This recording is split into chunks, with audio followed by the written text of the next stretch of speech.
नमस्कार। दिन भर की हर खबर से आपको करने खबरदार, मैं हूं श्वेता सिंह। कल हमने देश की जिन दुआओं की बात की थी, आज वो सभी दुआएं सफल हो गईं। 18 साल बाद अंतर्राष्ट्रीय कोर्ट में भारत ने एक बार फिर पाकिस्तान को पटक दिया। पाकिस्तान के सारे झूठ ध्वस्त हो गए, सभी दलीलें ध्वस्त हो गईं। कुलभूषण जाधव की फांसी की सजा पर इंटरनेशनल कोर्ट ऑफ जस्टिस ने तत्काल रोक लगा दी और पाकिस्तान से यह कहा कि यह फैसला बाध्यकारी है, जिससे वो बच नहीं सकता जब तक कि पूरी सुनवाई और फाइनल फैसला नहीं आ जाता है। यह दुनिया के सामने भारत का सत्यमेव जयते है, जिसने मौत के मुंह से देश के बेटे को बचाने के लिए हर हद तक जाने की सोच को सफल बनाया है।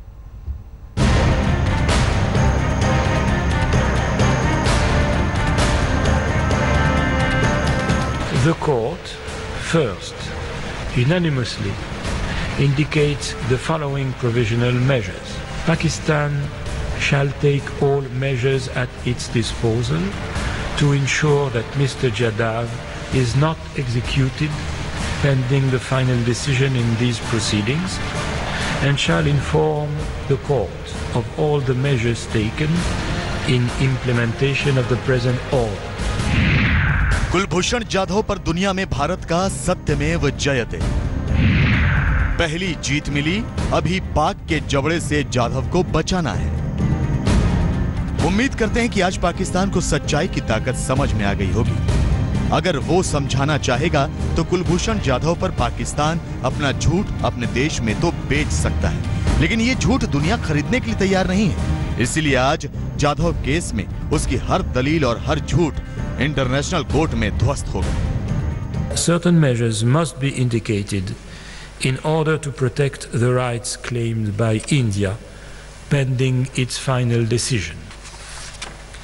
Under the present circumstances, it is appropriate for the court to order that Pakistan shall take all measures at its disposal to ensure that Mr. Jadav is not executed pending the final decision in these proceedings.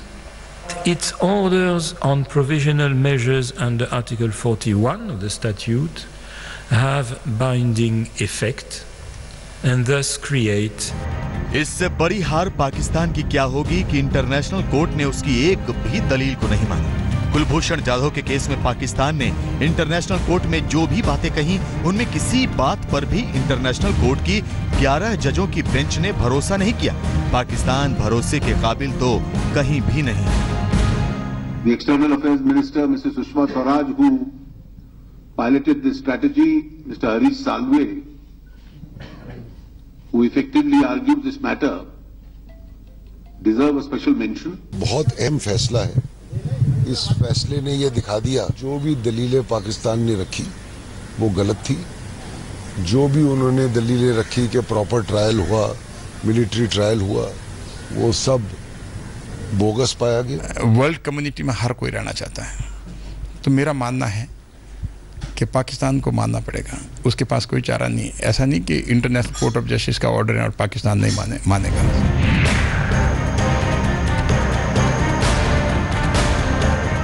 Netherlands के Hague में international court ने Jadhav case में भारत के हक में फैसला सुनाया और पाकिस्तान की दलीलों की ऐसी खिंचाई की जिसे सुनकर पाकिस्तान और उसके वकीलों को शर्मिंदा हो जाना चाहिए। लेकिन पाकिस्तान ने बेशर्मी की ऐसी गोली गटकी हुई है जिसमें कोई भी शर्मिंदगी उसे कम ही लगती है। इसीलिए वो फैसले के बाद भी कह रहा है कि जाधव केस इंटरनेशनल कोर्ट के दायरे से बाहर है और वो कोर्ट के अधिकार को नहीं मानता। All matters related to the national security of the Islamic Republic of Pakistan, which in the current case totally excludes the jurisdiction of ICJ under Article 36(2) in our view. लेकिन इंटरनेशनल कोर्ट ने अपने आदेश में साफ कर दिया है कि पाकिस्तान जाधव को तब तक फांसी नहीं दे सकता जब तक इंटरनेशनल कोर्ट फाइनल फैसला ना कर दे, और ये फैसला मानना पाकिस्तान के लिए बाध्यकारी है। पाकिस्तान इससे बच नहीं सकता। इंटरनेशनल कोर्ट से ऐसी लताड़ शायद ही किसी देश को मिली हो। देखिए, भारत लॉ अबाइडिंग कंट्री है। हम लोग कानून का पालन करते हैं, अंतर्राष्ट्रीय कानून का पालन करते हैं। हम ये मान के चलेंगे कि जो इंटरनेशनल लीगली बाइंडिंग ऑर्डर है उसका अंतर्राष्ट्रीय समुदाय के सभी लोगों को पालन करना चाहिए। आज इंटरनेशनल कोर्ट में पाकिस्तान पर सिर्फ कानूनी जीत ही नहीं, जाधव केस में यह भारत की नैतिक जीत है। यह पाकिस्तान के उस झूठ को ध्वस्त करने का पहला कदम है जो उसने भारत के बेटे कुलभूषण जाधव पर फर्जी केस बनाकर दुनिया के सामने दिखाने की कोशिश की थी। लेकिन पाकिस्तान के झूठ से लड़ाई अभी बाकी है, जीत अभी अधूरी है, क्योंकि जब तक कुलभूषण जाधव को जिंदा वापस नहीं लाते तब तक पाकिस्तान की हत्यारी सोच से लड़ना होगा, उसे हर जगह पर परास्त करना होगा। आगाज हो चुका है, अंजाम भी अच्छा होगा। शुरुआत पाकिस्तान ने की थी, इस केस का अंत भारत करेगा। हेग से गौरव सावंत के साथ आज तक ब्यूरो। इंटरनेशनल कोर्ट का आज का फैसला भले ही जाधव की फांसी की सजा पर तत्कालिक रोक का है, लेकिन आज के फैसले ने जाधव केस में पाकिस्तान के झूठे ड्रामे और झूठ की कहानी की एक दीवार को तो तोड़ ही दिया है। पाकिस्तान में अब सब आपस में एक दूसरे पर सिर पटक रहे हैं। जाधव केस में वो जो झूठ की कहानी पाकिस्तान में बेच रहे थे, उसका दुनिया में कोई खरीदार नहीं है।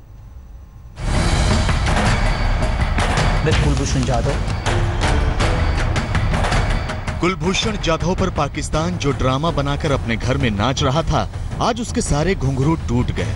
और जब घुंघरू टूटे तो आपस में ही लड़ाई शुरू हो गई। पाकिस्तान को लगता है कि वो इतनी हिम्मत दिखा सकता है कि इंटरनेशनल कोर्ट के फैसले को ना माने, लेकिन अब पाकिस्तान के लिए बहुत मुश्किल है। उसके झूठ सामने आ गए हैं। अब तो वहां ये कहा जा रहा है कि कोर्ट गया ही क्यों था पाकिस्तान। भारत को फंसाने के प्लान पर सीना फुला रहे थे, अब अपनी खीज निकाल रहे हैं कि उसके झूठ का पता दुनिया को चल चुका है। पाकिस्तान इस भ्रम में था कि वो जाधव केस में अपने झूठ का सिक्का चला लेगा, लेकिन झूठ हर जगह नहीं चलता। अब पाकिस्तान के पास अपने वकीलों और सरकार को कोसने के अलावा कोई और चारा भी तो नहीं है। आपस में ही सिर पटक रहे हैं। पाकिस्तान अब ये सच देखकर भी झुठलाने में लगा है कि इंटरनेशनल कोर्ट में भारत की जीत हुई है। वो इंटरनेशनल कोर्ट का फैसला नहीं मानने की धमकियां भी दे रहा है। लेकिन इतनी ही हिम्मत होती तो वो ना तो इंटरनेशनल कोर्ट जाता और अब तक कोर्ट की सुनवाई से हट चुका होता। पाकिस्तान को पता है कि इसका अंजाम क्या होगा। आज तक ब्यूरो। पाकिस्तान को इंटरनेशनल कोर्ट के आदेश को मानना ही पड़ेगा। अगर नहीं मानेगा तो पहले उसे सुनवाई से हटना होगा। लेकिन पाकिस्तान अंतर्राष्ट्रीय तौर पर अलग थलग पड़ जाने की वजह से यह हिम्मत दिखाएगा, इसकी संभावना नहीं। पाकिस्तान भारत के साथ पानी और दूसरे कुछ मामलों को लेकर भी अंतर्राष्ट्रीय संधियों से बंधा है, इसीलिए उसके लिए आसान नहीं है। अगर इंटरनेशनल कोर्ट से फाइनल फैसला आता है और पाकिस्तान इसे नहीं मानता है तो मामला सुरक्षा परिषद में चला जाएगा। अगर पाकिस्तान को लगता है कि सुरक्षा परिषद में चीन उसे बचा लेगा तो यह अभी बहुत दूर की बात है। पाकिस्तान के पास एक ही रास्ता है कि वो जाधव पर इंटरनेशनल कोर्ट के फाइनल ऑर्डर का ही इंतजार करे। इंटरनेशनल कोर्ट ऑफ जस्टिस ने भारत के हक में फैसला सुनाकर भारतीयों को खुश होने का मौका जरूर दे दिया है, मगर इस मौके तक पहुंचने में जिस शख्स का सबसे बड़ा योगदान है वो है हरीश साल्वे। वही हरीश साल्वे जिन्होंने 1 रुपए में पाकिस्तान के फरेब की बखिया उधेड़ दी। उन्होंने कैसे जीत की बुनियाद रखी, दिखाते हैं। Pakistan shall take all measures at its disposal to ensure that Mr. Jadhav is not executed pending the final decision in these proceedings, and shall inform the court of all the measures taken in implementation of the present order. Kulbhushan की जिंदगी बचा लेने वाला आदेश जैसे ही international court of justice ने सुनाया, हिंदुस्तान में जश्न शुरू हो गया।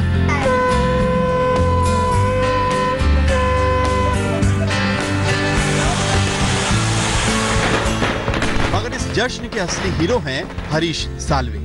वो हरीश साल्वे जिन्होंने इंटरनेशनल कोर्ट में भारत का पक्ष बेहद मजबूती से रखा। वो हरीश साल्वे जिन्होंने अपनी दलीलों से इंटरनेशनल कोर्ट में पाकिस्तान की बखिया उधेड़ दी।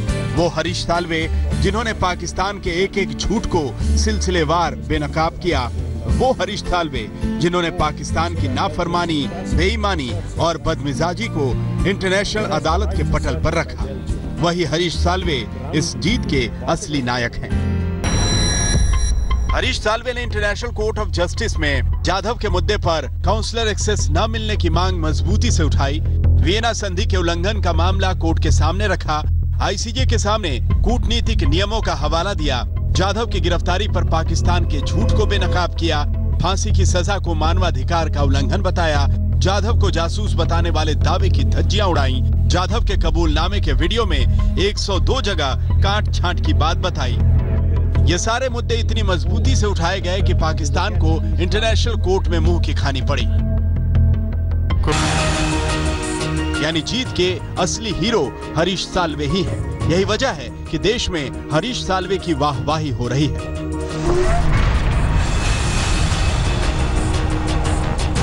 इंटरनेशनल कोर्ट ऑफ जस्टिस में भारत का पक्ष मजबूती से रखने के लिए हरीश साल्वे को बधाई। हरीश साल्वे ने जो काम किया है उससे उन्हें आज पूरा मुल्क बधाई दे रहा है। ऐसे में ये जानना बेहद जरूरी हो जाता है कि हरीश साल्वे हैं कौन। हरीश साल्वे देश के जाने माने महंगे वकील हैं।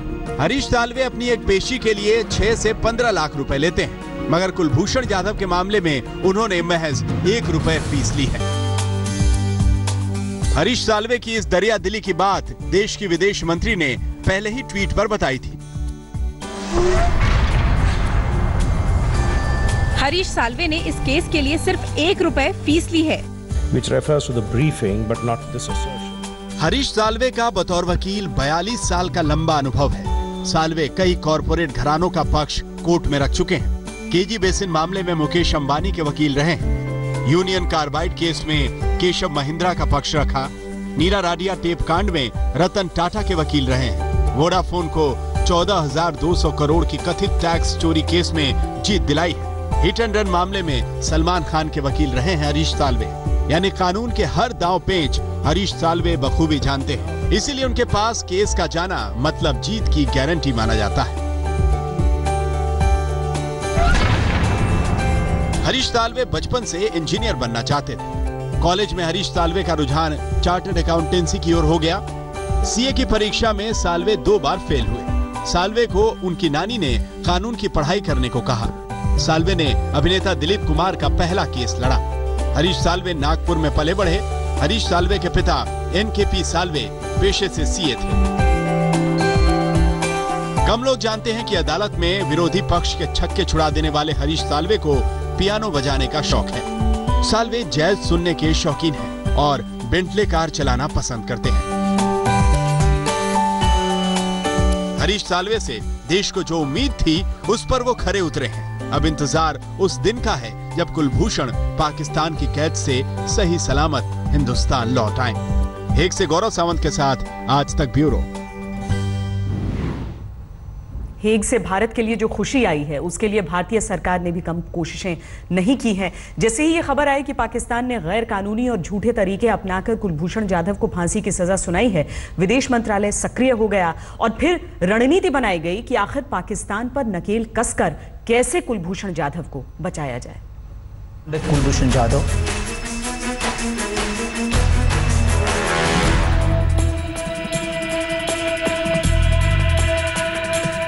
ये वही फर्जी वीडियो है जिसे पाकिस्तान अपना सबसे बड़ा हथियार मान रहा था। 358 सेकंड के इस वीडियो में लगे 102 कट इस बात की गवाही दे रहे थे कि पाकिस्तान कुलभूषण जाधव के मामले में झूठ बोल रहा है। मगर इसी वीडियो को जारी करके पाकिस्तान ने सनसनी मचा दी थी और इसी वीडियो को देखने के बाद भारत अपने नागरिक को बचाने के लिए चिंतित हो उठा था।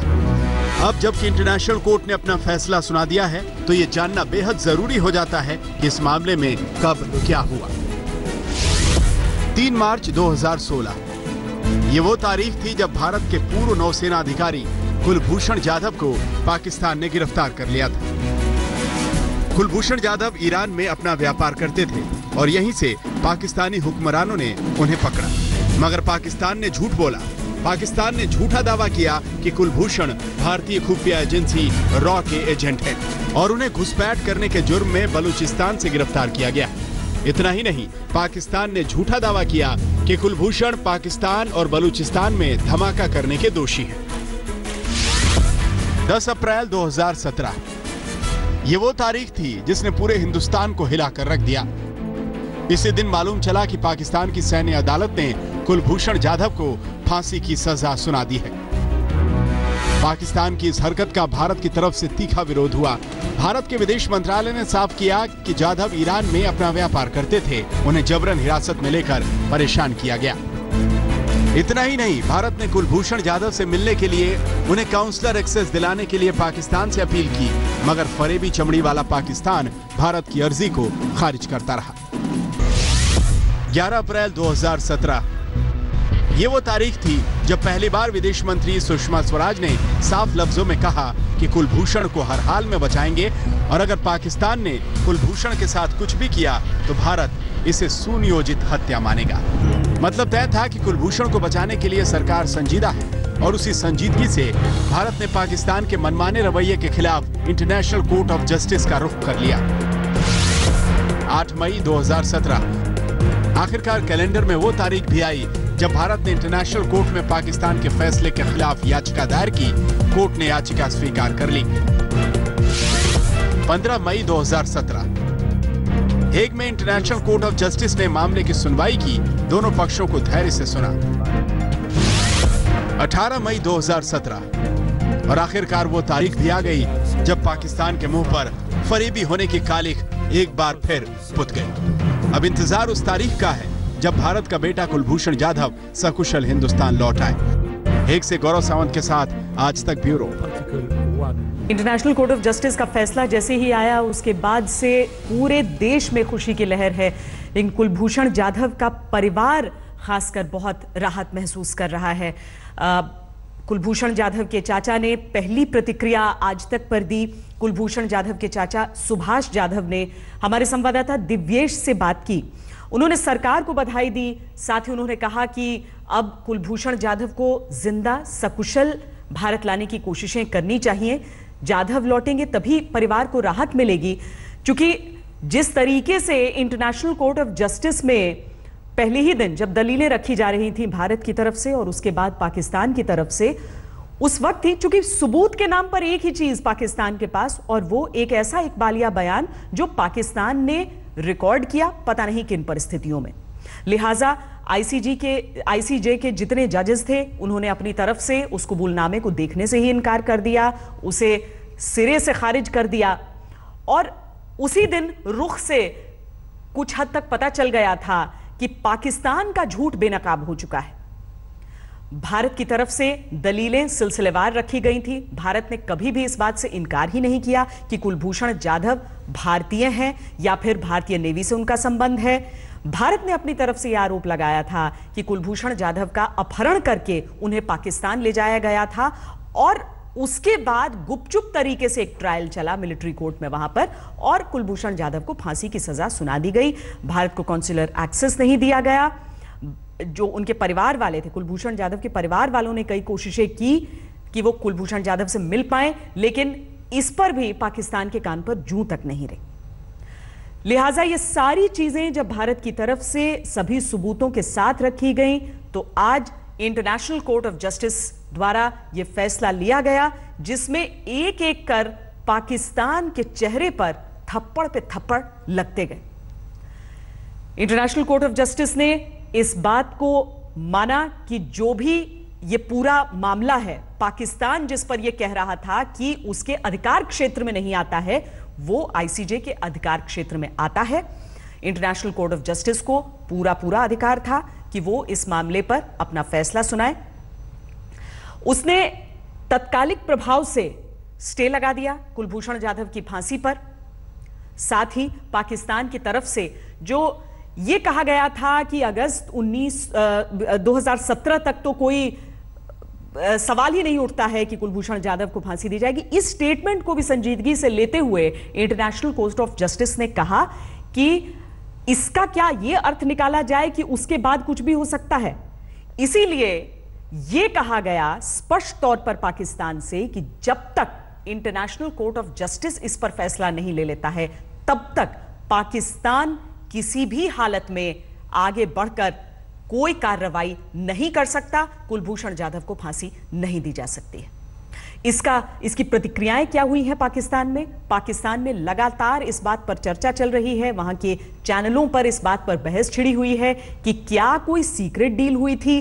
चंद तस्वीरें भारतीय नेताओं के साथ नवाज शरीफ की दिखाई जा रही हैं और कहा जा रहा है कि कॉम्प्रोमाइज किया गया है पाकिस्तान के हितों को, और इसे लेकर बहुत ज्यादा उठापटक मच गई है। पाकिस्तान की सरकार की तरफ से इस बात को दोहराया जा रहा है कि किसी भी तरीके से इंटरनेशनल कोर्ट ऑफ जस्टिस के फैसले को स्वीकार नहीं किया जाएगा, लेकिन आईसीजे की तरफ से यह भी स्पष्ट किया गया है कि पाकिस्तान ने अगर कोशिश की इस फैसले के खिलाफ जाने के लिए तो इसके बहुत बड़े नतीजे उन्हें भुगतने पड़ सकते हैं। अब पाकिस्तान अपने सभी विकल्पों को तोल रहा है और देख रहा है कि वो आगे क्या कर सकता है। हालांकि अगर हम सीधे तौर पर देखें तो पाकिस्तान के पास विकल्प बहुत ज्यादा बचे हैं नहीं। पाकिस्तान को इंटरनेशनल कोर्ट ऑफ जस्टिस के फैसले के आने का इंतजार करना पड़ेगा और उसके बाद ही वो इस पर किसी तरह का अगला कदम अपना निर्धारित कर सकता है। मुमकिन है कि सुरक्षा परिषद तक यह मामला चला जाए, जहां पर पाकिस्तान की निगाहें टिकी रहेंगी कि उस वक्त उसका रहनुमा चीन उसके लिए क्या कर सकता है। कुलभूषण जाधव के परिवार वाले राहत महसूस तो कर रहे हैं, लेकिन सभी ये सोच रहे हैं कि पाकिस्तान इस पर क्या पैंतरा ले सकता है। पाकिस्तानी जितने भी नेता हैं उनकी तरफ से जो बयान आ रहे हैं उसमें एक ही भाव बार बार देखने को मिल रहा है, एक ही भाव पढ़ने को मिल रहा है, जिसमें यह बात स्पष्ट है कि पाकिस्तान इस फैसले को कबूल करना नहीं चाहता है। अभी यह देखा जा रहा है कि क्या विकल्प हो सकते हैं कि बिना अंतर्राष्ट्रीय समुदाय को नाराज किए, बिना बड़े बड़े देशों को नाराज किए, पाकिस्तान किस तरीके से अपनी जनता के सामने अपना चेहरा कुछ हद तक बचा सकता है। क्योंकि इंटरनेशनल कोर्ट ऑफ जस्टिस का यह फैसला साफ साफ पाकिस्तान के हर झूठ को बेनकाब करता है। आज तक पर हमने लगातार आपको दिखाया है कि किस तरीके से कुलभूषण जाधव का जो इकबालिया बयान कहकर पाकिस्तान जिस वीडियो को प्रायोजित करता रहता है, उस वीडियो में ही कितनी खामियां हैं। पाकिस्तान सिर्फ एक सबूत के आधार पर इंटरनेशनल कोर्ट ऑफ जस्टिस में एक लड़ाई लड़ने चला गया था और इसीलिए उसे मुंह की खानी पड़ गई थी। उस वीडियो में साफ तौर पर दिखता है कि किस तरीके से एक स्टूडियो के तौर पर बनाया गया है उसे। कुलभूषण जाधव से वहां पर जितनी बातें जो वो कह रहे हैं अपनी तरफ से, वो सीधे तौर पर किसी दबाव का नतीजा हो सकता है। उसमें इतने सारे कट्स लगाए गए हैं, जबकि इकबालिया बयान अमूमन एक कैमरे से रिकॉर्ड किया जाता है, उसमें वो शख्स सिलसिलेवार अपनी सारी बातें कहता है, लेकिन इसमें इतने सारी एडिटिंग की गई, इतने सारे कट्स लगाए गए, जिसकी वजह से पाकिस्तान की जनता को ही उन पर सवाल उठा देने चाहिए थे, लेकिन उन्होंने इंटरनेशनल कोर्ट ऑफ जस्टिस में जाकर वहां पर मुंह के खानी के ठानी। अब पाकिस्तान के लिए बहुत विकट स्थिति खड़ी हो जाती है, क्योंकि जिस शख्स को आपने एक तरह से दिखा दिया, पेंट कर दिया कि ये तो भारत के रॉ का एजेंट है, अब पाकिस्तान के पास कोई तरीका नहीं बच रहा कि वो किस तरीके से अपनी जनता को बताए कि उसने इंटरनेशनल कोर्ट ऑफ जस्टिस में एक वीक केस रखा या ये केस ही शुरुआत से वीक था। पाकिस्तान ने हमेशा से यह कहा कि कुलभूषण जाधव रॉ के एजेंट थे, जबकि भारत की तरफ से हमेशा यह कहा गया कि वो एक्स नेवी ऑफिसर और अब एक उद्योगपति जो ईरान में अपना बिजनेस चला रहे थे। वक्त एक ब्रेक का है, आप देखते रहिए आज तक।